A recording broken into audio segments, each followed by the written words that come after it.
Baik, Assalamualaikum warahmatullahi wabarakatuh.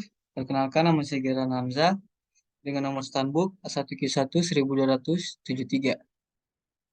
Nah, langsung saja saya akan mempresentasikan proposal penelitian saya yang berjudul Pengaruh Layanan Bimbingan Kelompok Terhadap Motivasi Belajar Siswa SMA Negeri 1 Bau-Bau. Proposal saya itu terdiri dari 3 bab, yaitu satu pendahuluan, bab 2 kajian pustaka, dan bab 3 metodologi penelitian.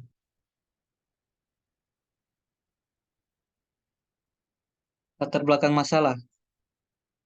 Belajar selalu terdapat suatu permasalahan yang berhubungan dengan proses berjalannya belajar, perkembangan belajar siswa yang tidak selalu berjalan lancar dan memberikan hasil yang tidak sesuai harapan adalah problema dalam pendidikan.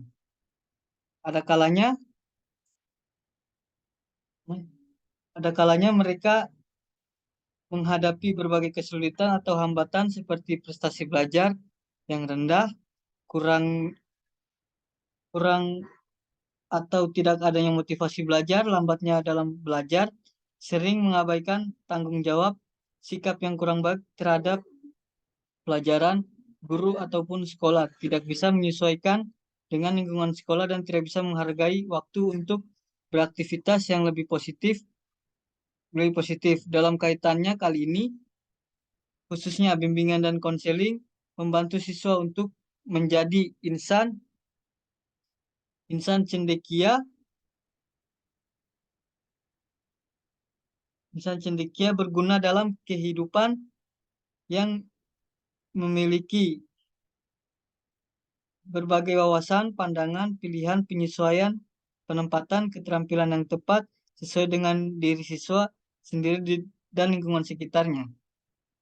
From dalam Suciati dan kawan-kawan 2023 menyatakan bahwa motivasi mengacu proses mempengaruhi pilihan-pilihan individu terhadap macam-macam bentuk kegiatan yang dikehendaki. Kemudian John.P. Campbell dan kawan-kawan menambahkan perincian dalam definisi tersebut dengan mengemukakan motivasi mencakup arah atau tujuan tingkah laku, kekuatan respons, dan kegigihan tingkah laku. Riansa dalam kurung Suciati dan kawan-kawan 2023. Sedangkan menurut MC Donald dalam buku dalam kurung Sudirman 2018 73 sampai dengan 74. Motivasi adalah perubahan energi dalam diri seorang yang ditandai dengan munculnya feeling dan didahului dengan tanggapan terhadap adanya tujuan sehingga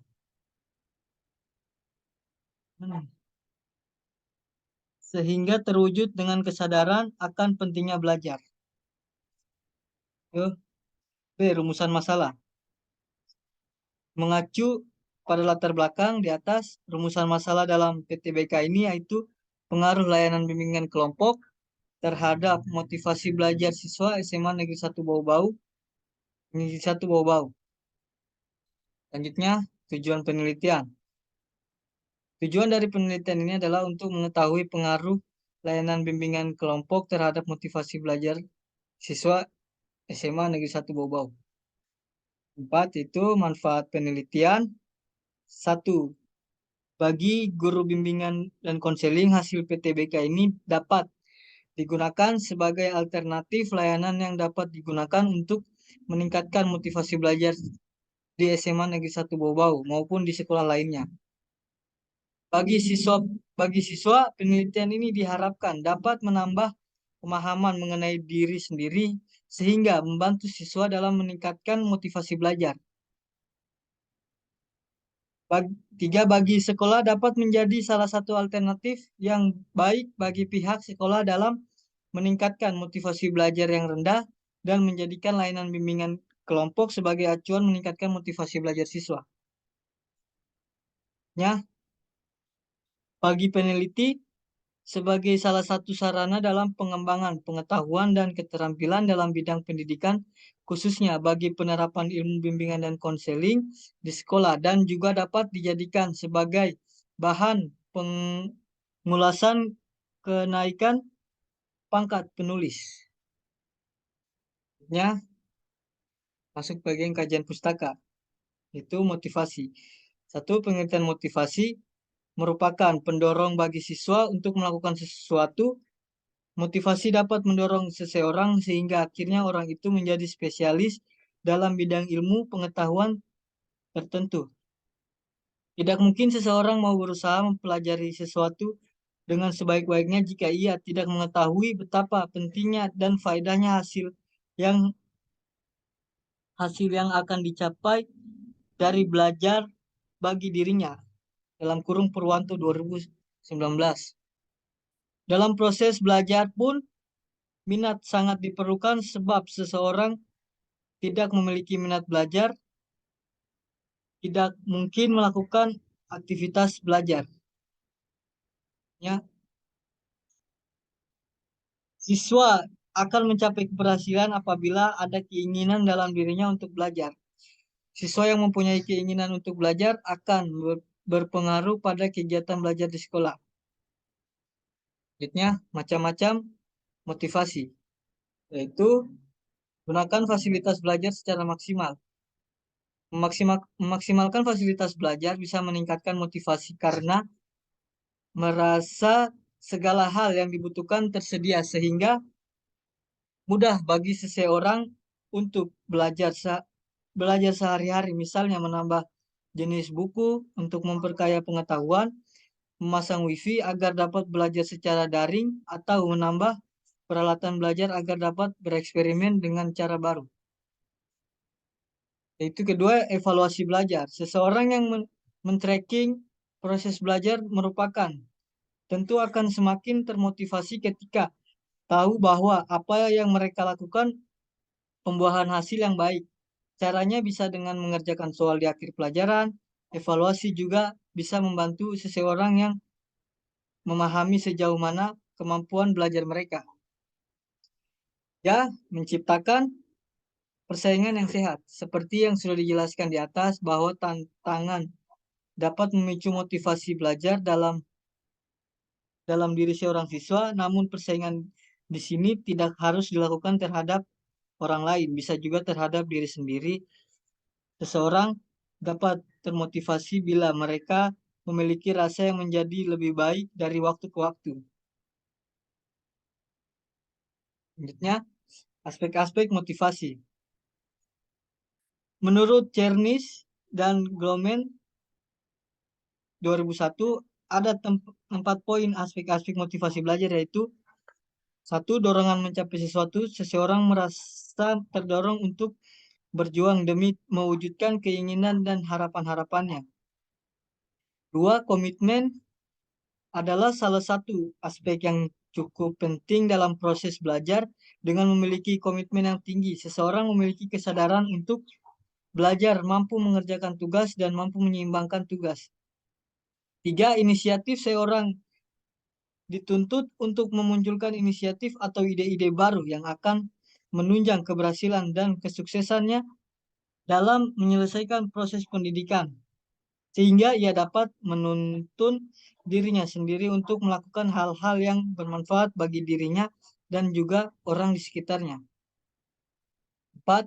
Optimis. Sikap gigih, tidak menyerah dalam mengerjakan tujuan dan selalu percaya bahwa tantangan selalu ada. Setiap dari kita memiliki potensi untuk berkembang dan bertumbuh lebih baik lagi. Dari pernyataan di atas disimpulkan bahwa aspek dari motivasi adalah dorongan mencapai motivasi belajar siswa, berkomitmen dalam meningkatkan motivasi belajar siswa, inisiatif siswa dalam meningkatkan motivasi belajar, dan optimis dan gigih dalam belajar.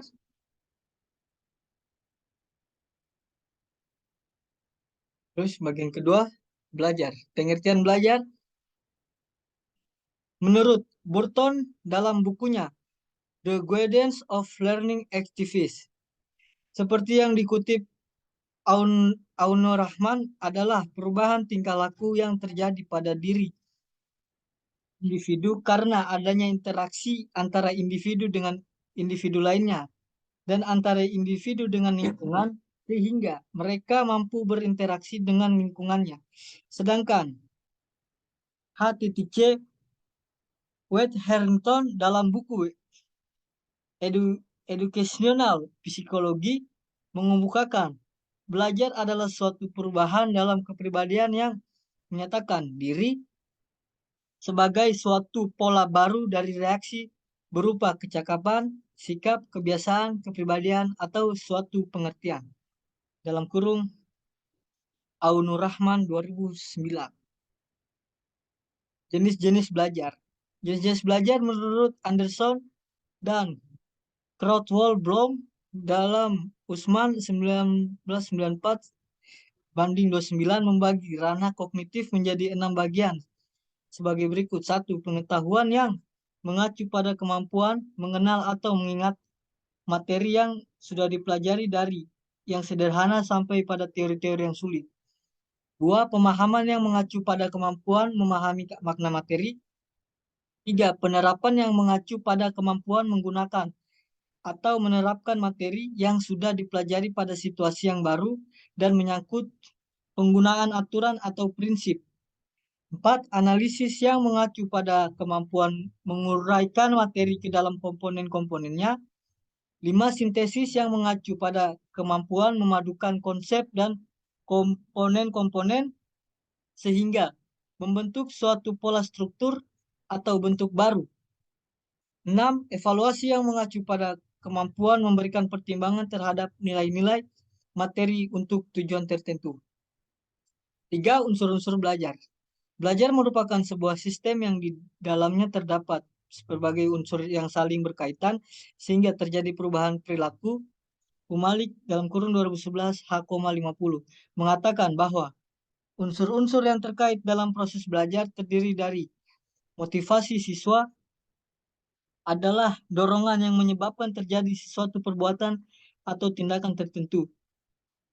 Bahan belajar merupakan suatu unsur belajar yang penting mendapat perhatian dari guru. Alat bantu belajar. Alat bantu belajar merupakan semua alat yang dapat digunakan untuk membantu siswa untuk melakukan perbuatan belajar sehingga kegiatan belajar menjadi lebih efektif dan efisien.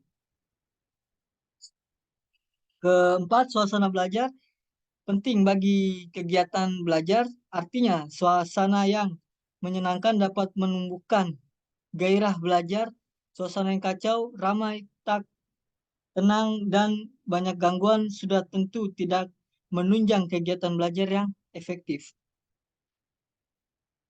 Kondisi subjek belajar turut menentukan kegiatan dan keberhasilan belajar. Siswa dapat belajar secara efektif dan efisien apabila berbadan sehat, memiliki inteligensi yang memadai, siap untuk melakukan kegiatan belajar, memiliki bakat khusus dan pengalaman yang berkaitan dengan pelajaran, serta memiliki minat belajar. Selanjutnya, faktor belajar. Slameto dalam kurung 2019 H.54 menggolongkan faktor-faktor yang mempengaruhi belajar menjadi 2 faktor, yaitu 1 faktor internal.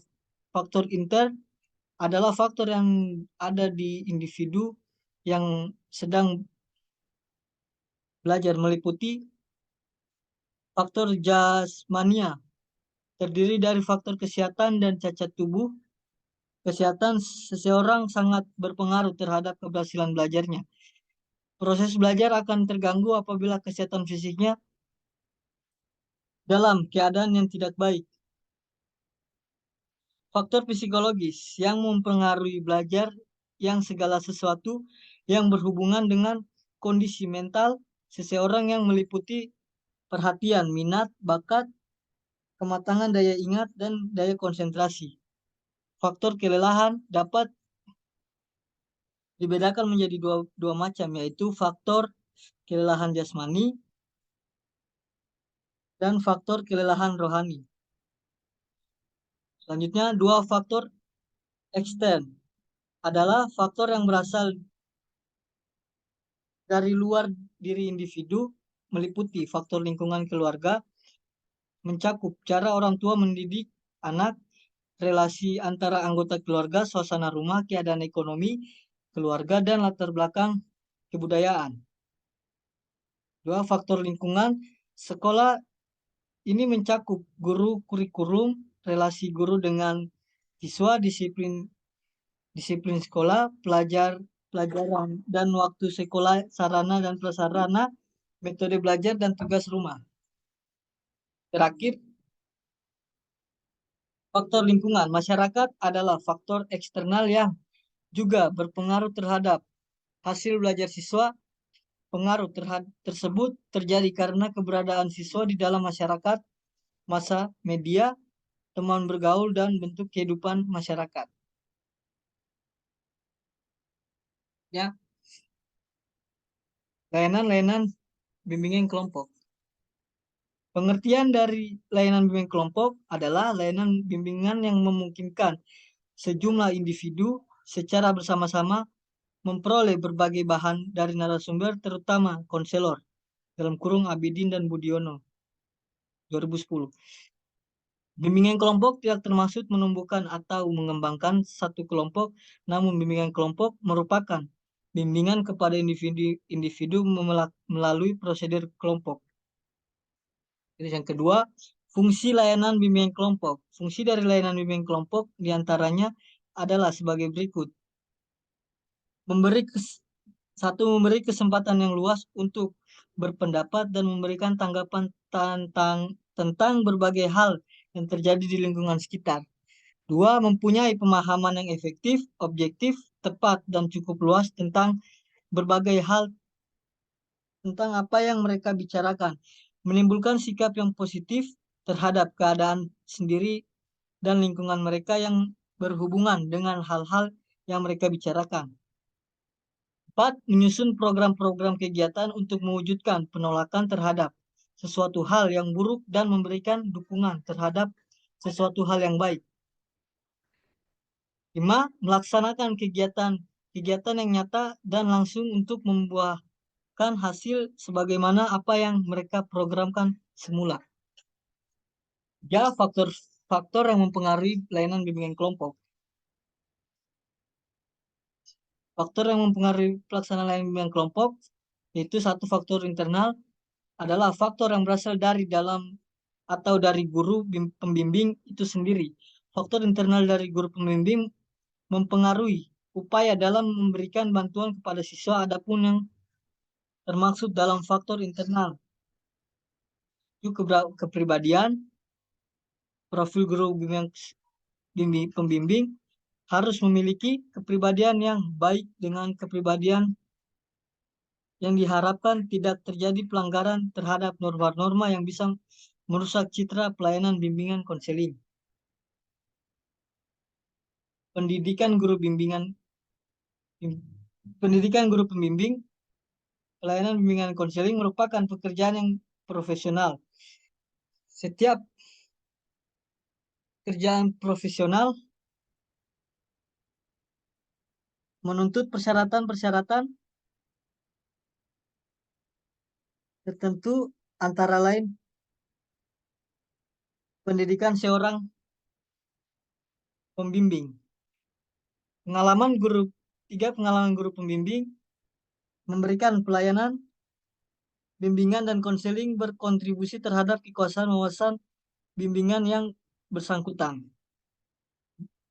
Terus, sarana dan prasarana pihak sekolah atau satuan pendidik perlu menunjang perwujudan kegiatan guru pembimbing dengan menyediakan berbagai sarana dan prasarana yang merupakan modal instrumental bagi suksesnya pelayanan bimbingan konseling seperti ruangan bimbingan konseling yang memadai, perlengkapan kerja sehari-hari, instrumen BK, dan sarana pendukung lainnya. Selanjutnya, kerangka berpikir. Motivasi merupakan pendorong bagi siswa untuk melakukan sesuatu. Motivasi dapat mendorong seseorang sehingga akhirnya orang itu menjadi spesialis dalam bidang ilmu pengetahuan tertentu. Tidak mungkin seseorang mau berusaha mempelajari sesuatu dengan sebaik-baiknya jika ia tidak mengetahui betapa penting dan faedahnya hasil yang akan dicapai dari belajar bagi dirinya. Dan kurung Purwanto 2006. Untuk meningkatkan motivasi di kalangan siswa diperlukan upaya yang tidak sedikit. Semua komponen di sekolah perlu diterlibatkan secara aktif dalam menerapkan motivasi dari pemberian layanan bimbingan kelompok. Selanjutnya, bab 3, metodologi penelitian. Pertama, setting dan karakteristik subjek penelitian. Penelitian tindakan bimbingan konseling ini berjudul pengaruh layanan bimbingan kelompok terhadap motivasi belajar siswa SMA Negeri 1 Bau-Bau. Akan dilaksanakan di SMA Negeri 1 Bau-Bau. Peneliti tindakan ini akan dilaksanakan selama 2 bulan, yaitu pada bulan Juni dan Juli tahun 2023. Subjek dalam penelitian ini adalah siswa kelas 12 yang memiliki indikasi kesadaran dalam memahami motivasi belajar rendah. Data tersebut diperoleh dari ini hasil wawancara, data di buku kasus, dan dari hasil observasi selama penelitian berada di sekolah. 2. Rancangan penelitian. Penelitian ini dilaksanakan berdasarkan fenomena yang ada di SMA Negeri 1 Bau-Bau yang menunjukkan terdapat siswa yang tingkat motivasi belajarnya rendah. Melalui layanan bimbingan kelompok diharapkan motivasi belajar siswa ini dapat ditingkatkan. Yang bertujuan dari penelitian ini adalah untuk mengetahui gambaran motivasi belajar siswa sebelum mendapatkan layanan bimbingan kelompok.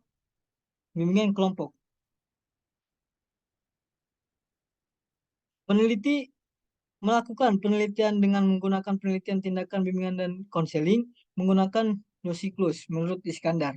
PTBK bertujuan untuk memperbaiki sistem, metode kerja, proses, isi kompetensi, dan situasi.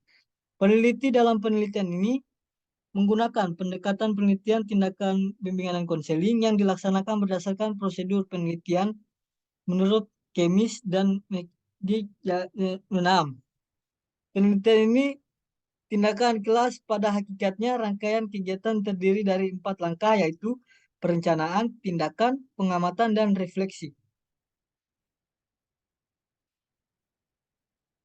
Penelitian PTKBK akan dilaksanakan melalui 2 siklus.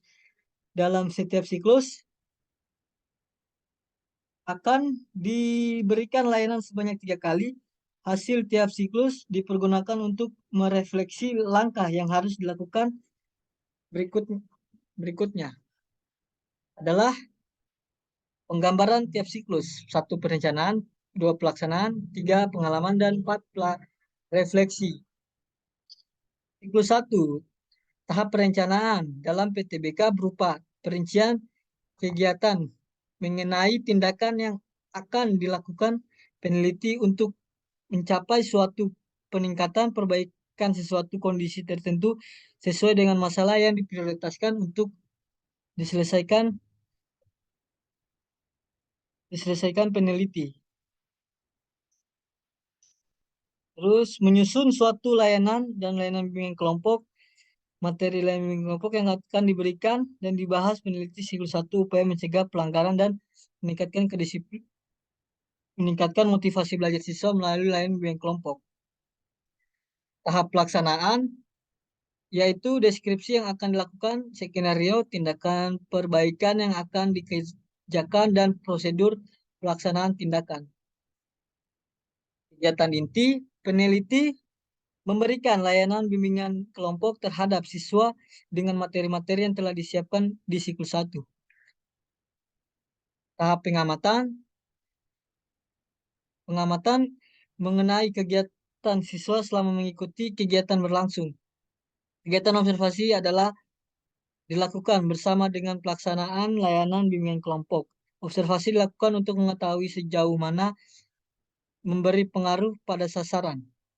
Terus tahap refleksi, langkah terakhir peneliti pada tindakan bimbingan konseling siklus pertama ini yaitu tahap refleksi merupakan tindakan yang dilakukan peneliti untuk mengkaji, melihat, dan mempertimbangkan hasil atau dampak dari tindakan. Selanjutnya siklus 2, tahap perencanaan. Dalam Perencanaan siklus 2 ini kegiatan yang dilakukan adalah membuat rencana tindakan layanan bimbingan kelompok yang telah diperbarui berdasarkan kekurangan yang diketahui dari pelaksanaan siklus 1, membuat pedoman observasi, dan membuat instrumen penelitian. Terus pelaksanaan tindakan, mengevaluasi kembali tentang peningkatan kesadaran siswa, memberi arahan yang positif. 3. Peneliti memberi arahan tentang pencapaian penyelenggaraan. Penelitian melaksanakan layanan bimbingan kelompok tentang upaya meningkatkan motivasi belajar. Terus pengamatan atau observasi. 1. Kolaborator mengamati pelaksanaan layanan bimbingan kelompok yang dilakukan oleh peneliti. 2. Peneliti mengamati siswa pada saat mengikuti layanan bimbingan kelompok. 3. Peneliti mengamati terhadap peningkatan kesadaran siswa terhadap motivasi belajar pada saat layanan bimbingan kelompok. Tahap refleksi pada siklus 2 ini dilakukan untuk mengetahui pencapaian layanan bimbingan kelompok. Tujuan refleksi ini adalah untuk menemukan kemajuan-kemajuan yang telah dicapai selama pemberian layanan bimbingan kelompok. Teknik pengumpulan data, yaitu 1. Mengobservasi, 2. Bentuk-bentuk observasi, yaitu ada bentuk-bentuk observasi merupakan lembaran pedoman observasi, merupakan salah satu alat instrumen yang digunakan untuk pengumpulan data dalam penelitian tindakan. Itu aspek yang terus wawancara, 4. Dokumentasi. Termasuk di analisis data. Analisis data atau pengumpulan data merupakan langkah yang sangat penting dalam penelitian, terutama bila penelitian tersebut bermaksud untuk pengambilan kesimpulan dari masalah yang diselidiki. Terus terakhir itu indikator keberhasilan. Dalam penelitian yang berjudul pengaruh layanan bimbingan kelompok terhadap motivasi belajar siswa SMA Negeri 1 Bau-Bau dengan indikator keberhasilan, PTBK dikatakan berhasil apabila penanganan kinerja peneliti, skor yang diperoleh mencapai kategori baik. Selanjutnya, proses pemberian layanan dikatakan berhasil apabila penilaian kolaborator terhadap tindakan penelitian mencapai skor baik, peneliti mampu menyampaikan materi dengan jelas dan mampu meningkatkan diskusi yang optimal. Indikator hasil, peneliti dapat mengelola dengan baik dalam pemberian layanan bimbingan kelompok yang menarik, menyenangkan, dan bermakna bagi siswa sehingga memperoleh penguasaan kesadaran terhadap motivasi belajar. Penelitian dapat memberikan pemahaman bagi siswa tentang cara meningkatkan kesadaran terhadap motivasi belajar. Peneliti dikatakan berhasil apabila kesadaran terhadap belajar meningkat dan dalam kategori baik dengan skor 34 sampai dengan 41 dengan presentasi minimal 68%. Oke, baik. Itu saja mungkin yang saya hasil presentasi proposal saya. Lebih dan kurangnya mohon dimaafkan. Wabillahi taufiq wal hidayah. Wassalamualaikum warahmatullahi wabarakatuh.